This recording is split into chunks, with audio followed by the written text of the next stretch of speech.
Hi, ഇന്ന് നമുക്ക് ശീമച്ചക്ക കൊണ്ട് ഒരു വിഭവം ഉണ്ടാക്കാം. ഇത് 4 മണിക്ക് ചായയോടൊപ്പം കഴിക്കാൻ പറ്റിയ ഒരു സാധനമാണ്. കുഞ്ഞുങ്ങൾക്കെല്ലാം വളരെ ഇഷ്ടമാവും. ഇത് തേങ്ങാപ്പാൽ ചേർത്താണ് നമ്മൾ തയ്യാറാക്കുന്നത്. ഇത് നാട്ടിൻപുറത്തെല്ലാം സാധാരണയായിട്ട് ഈ സീസൺ ആകുമ്പോൾ ധാരാളം കിട്ടുന്ന ഒരു സാധനമാണ്. ഇതുകൊണ്ട് നമ്മൾ തോരൻ ഉണ്ടാക്കാറുണ്ട്, അവിയലുണ്ടാക്കും, തീയൽ ഉണ്ടാക്കാറുണ്ട്. ഇന്ന് നമുക്കിത് വെറുതെ തേങ്ങാപ്പാലിൽ എങ്ങനെയാണ് ഉണ്ടാക്കുന്നതെന്ന് നോക്കാം.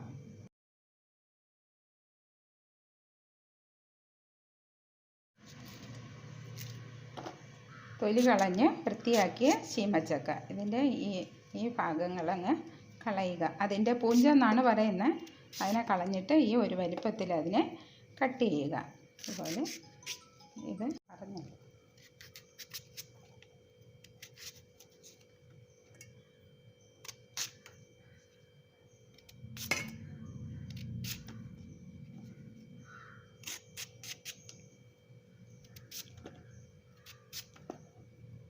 ഈ ഒരു വലിപ്പത്തിൽ ഇതിനെ കട്ട് ചെയ്തെടുക്കുക.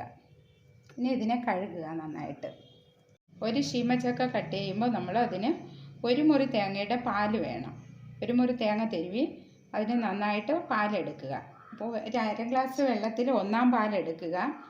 അതിലൊരല്പം കൊത്തിട്ട് പിഴിഞ്ഞെടുത്തിട്ട് 2/2 പാലും എടുക്കുക. 2/2 പാൽ പാത്രത്തിലൊഴിച്ച് അതിലേക്ക് നമ്മൾ കട്ട് ചെയ്ത് വെച്ചിരിക്കുന്ന ശീമച്ചക്ക ചേർക്കുക.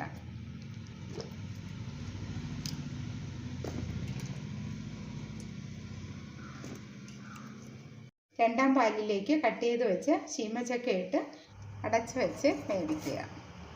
5 മിനിറ്റിന് ശേഷം ആവശ്യത്തിന് ഉപ്പ് ചേർത്ത്, ഇത് 2/2 പാലിലാണ്, ഒരു ഹാഫ് കുക്കായിട്ടുണ്ട്. ഇനി നമ്മളിതിലേക്ക് 1/4 പാൽ എടുത്ത് വെച്ചിരിക്കുന്ന 1/4 പാൽ ചേർക്കുകയാണ്. അത് നന്നായിട്ട് അരിക്കേണ്ട ആവശ്യമില്ല. ഇത്തിരി തേങ്ങയുടെ കൊത്തുകൂടി അതിൽ കിടക്കണം. തേങ്ങയുടെ കൊത്തോടുകൂടി ഇനി ഇതിലേക്ക് അതിനെ ഒഴിച്ച് അടച്ച് വെച്ച് നന്നായിട്ട് വേവിക്കുക.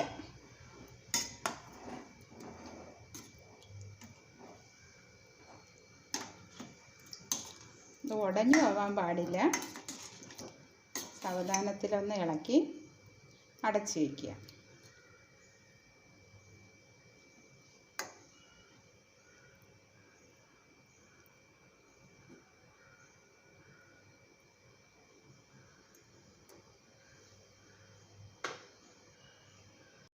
ഇത് വെള്ളം നന്നായിട്ട് തേങ്ങാപ്പാലെല്ലാം വറ്റി നന്നായിട്ട് വെന്തിട്ടുണ്ട്. ഇനി ഇതിനെ നമുക്കൊന്ന് മാറ്റി വെച്ചിട്ട് മറ്റൊരു പാൻ അടുപ്പത്ത് വയ്ക്കാം.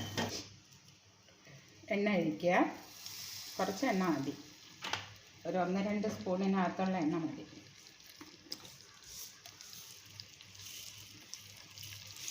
കടുക് പൊട്ടിക്കുക.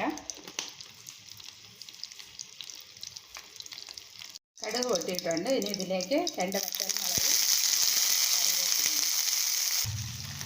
താളിച്ച് വെച്ചിരിക്കുന്ന എണ്ണയും കറിവേപ്പിലയും കൂടി നമ്മൾ ഈ ചക്കയുടെ പുറത്തേക്ക് ഒന്ന് ഇടുക. ഒന്ന് സാവധാനം ഒന്ന് ഇളക്കി കൊടുക്കുക. ഇനി തീ വേണ്ട, കരിഞ്ഞു പോകും.